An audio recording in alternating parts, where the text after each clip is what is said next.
जब हाथ में कैंची लेकर चलते हैं सर्जन, खुद ही खत्म हो जाती है बीमारियां कई दर्जन। वाह वाह, क्या बात है दोस्तों। हमारा देश पिछले कई दशकों से अनेक ऐसी बीमारियों से लड़ता रहा है जिसका इलाज तो आसान था लेकिन किया ही नहीं गया।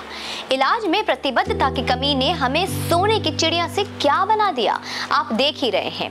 विकास के कई सूचकांक हैं जिनमें हम अपेक्षित रूप से नीचे चल रहे हैं और इसके मूल कारणों में वो बीमारियां ही हैं जिनका इलाज नहीं किया गया। नमस्ते हिंदुस्तान, कैसे हैं आप लोग? तो आइए जानते हैं कि क्या बात हो रही है, ये बीमारी, इलाज, सर्जन क्या चल रहा है। तो दोस्तों जानते हैं कि इलाज इसलिए नहीं हुआ क्योंकि इसमें शासकीय और राजनीतिक प्रतिबद्धता की आवश्यकता थी और दुर्भाग्य से वो शासकीय और राजनीतिक प्रतिबद्धता इस देश को और भी बीमारी करने के प्रति थी, ना कि इलाज के प्रति।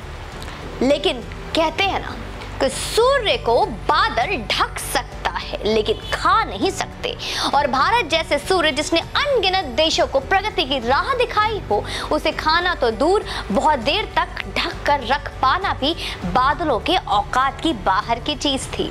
तो अब ये लगने लगा है कि भारत के प्रगति पर लगा ग्रहण अब हट रहा है दोस्तों। 3 ग्रहण है आज मौजूदा देश पर। क्या है आइए जानते हैं। पहला, सॉफ्ट आतंकी संगठन जो समाज सेवा और प्रेशर ग्रुप के नाम पर दूसरे दुश्मनों के पैसे लेता है और उस पैसे से इस देश में, हमारे देश में हिंसा बढ़ाता है। और जैसे PFI, दूसरा मदरसा जो शिक्षण संस्थान के नाम पर टेरर लेसन पढ़ाकर बच्चों को इनबिल्ट टेररिस्ट बनाना चाहता है।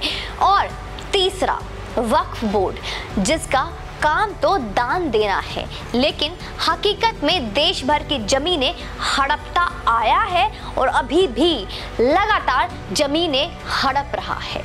PFI पर सिकंजा कसने के लिए मौजूदा गृह मंत्री अमित शाह ने अपनी प्रतिबद्धता जाहिर कर दी है दोस्तों, और हम सबको इसका असर देखने को मिला है कि किस तरीके से NIA भी लगी हुई है। कई जगह पे बैन भी किए गए हैं। असम के मुख्यमंत्री हिमंता बिश्व शर्मा मदरसों को सही सिलेबस बांटने निकल गए हैं जो शुरू से हैं, जिस पर हम एक अलग वीडियो करेंगे। और उत्तर प्रदेश के मुख्यमंत्री योगी आदित्यनाथ ने वक्फ के दान का असली मतलब समझाने का अब ठान लिया है। यानी अब समझ में आया मैं क्या कह रही थी। 3 बीमारी 3 सर्जन। खबर यह है दोस्तों कि उत्तर प्रदेश में मुख्यमंत्री योगी आदित्यनाथ की सरकार ने सुन्नी और शिया सेंट्रल वक्फ बोर्डों को की सभी संपत्तियों की सर्वे का आदेश दिया है। सर्वे का मकसद संपत्तियों के स्वामित्व में गड़बड़ियों का पता लगाना है, साथ ही इस बात का भी पता लगाना है कि किन लोगों ने इन संपत्तियों पर गैर कानूनी तरीके से कब्जा किया है। इससे पहले मैं आगे बताऊं, आप वीडियो को लाइक कर दीजिए और शेयर का बटन तो दबा ही दीजिए क्योंकि और लोगों को पता होना चाहिए कि आखिर वक्फ बोर्ड के कारनामे क्या हैं। आइए जानते हैं। उत्तर प्रदेश में करीब 1,62,229 वक्फ संपत्तियां हैं, जिनमें सुन्नी वक्फ बोर्ड नाम लगभग 1.5 लाख संपत्तियां और शिया वक्फ बोर्ड के नाम लगभग 12,229 संपत्तियां रजिस्टर्ड है। इन संपत्तियों की कीमत दोस्तों हजारों करोड़ों रुपए में है। चौंक गए? आपको ये भी बता दूं, एक अनुमान के मुताबिक उत्तर प्रदेश में वक्फ की 60 से 70% संपत्ति पर अवैध कब्जे हैं।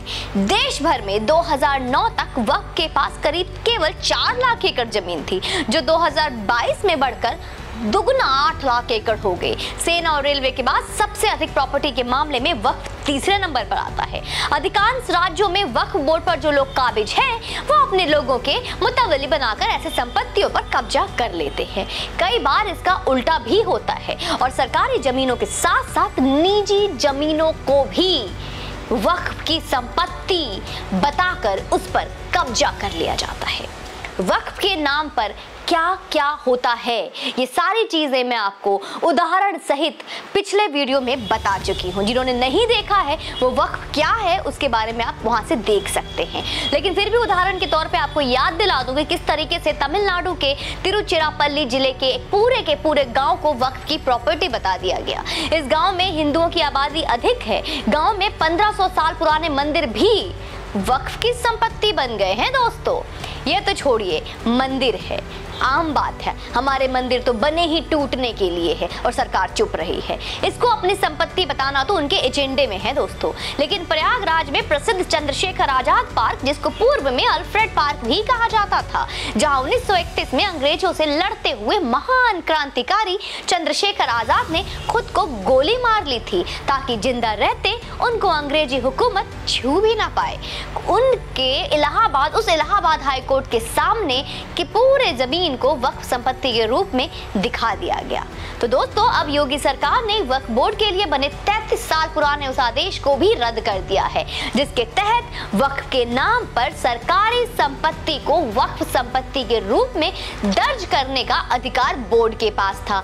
सरकार ने फैसला लिया है कि वह राज्य में वक्फ के तौर पर दर्ज की गई सार्वजनिक संपत्तियों का रिव्यू कराएगी, क्योंकि साल 1979 में एक गलत आदेश के आधार पर बंजर, उसर आदि सार्वजनिक संपत्तियां वक्फ संपत्ति के तौर पर दर्ज कर ली गई है और ये सिलसिला लगातार चलता रहा।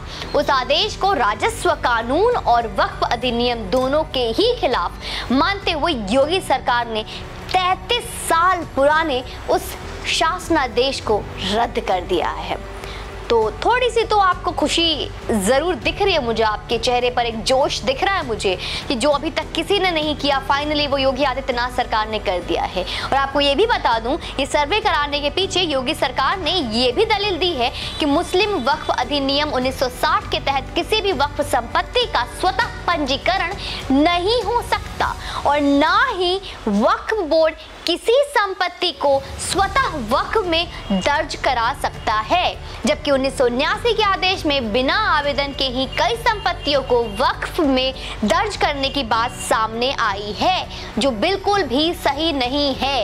इसलिए शासनादेश को रद्द किया गया है। मेरे प्यारे दोस्तों, वक्फ की धांधली एक बार जब पूरे देश के सामने दस्तावेजों में भी सामने आ जाएगी तो दूसरे राज्यों को भी नजीर मिलेगा कि वो योगी मॉडल फॉलो कर अपने राज्य की व्यवस्था को थोड़ी ठीक करे। जो हमने देखा किस तरीके से बुलडोजर योगी आदित्यनाथ का मॉडल था, पर अब हर राज्य में चलने और दिखने को मिला।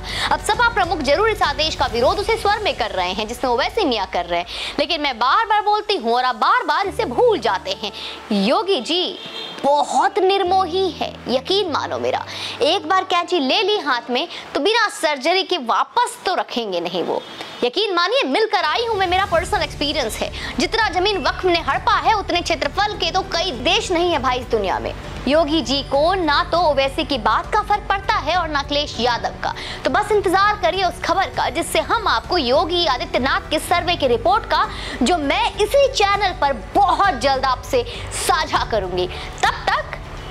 तब तक आप इस वीडियो को शेयर कीजिए ना। वक्फ बोर्ड क्या है, पुरानी वीडियो डाली है उसको शेयर कीजिए ना। 7 अक्टूबर को हिंदुत्व आने वाली है, उस वीडियो को शेयर कीजिए ना। बहुत सारे काम है, इतने सारे होमवर्क तो शायद बच्चों को स्कूल में नहीं मिलता जितना मैं आपको देती हूँ। बाकी कमेंट सेक्शन में अपना सुझाव उपाय जरूर बताइए कि आपको क्या लगता है कि और सरकार इन 3 बीमारियों को खत्म करने के लिए और कैसे कैसे इलाज की इस्तेमाल करना चाहिए और क्या क्या इलाज करने की आवश्यकता है। बाकी आप देश हित, धर्म हित, राष्ट्र हित में हमारे साथ कदम से कदम मिलाने के लिए अपनी क्षमता के अनुसार जो भी सहयोग करेंगे वो बहुत महत्वपूर्ण होगा।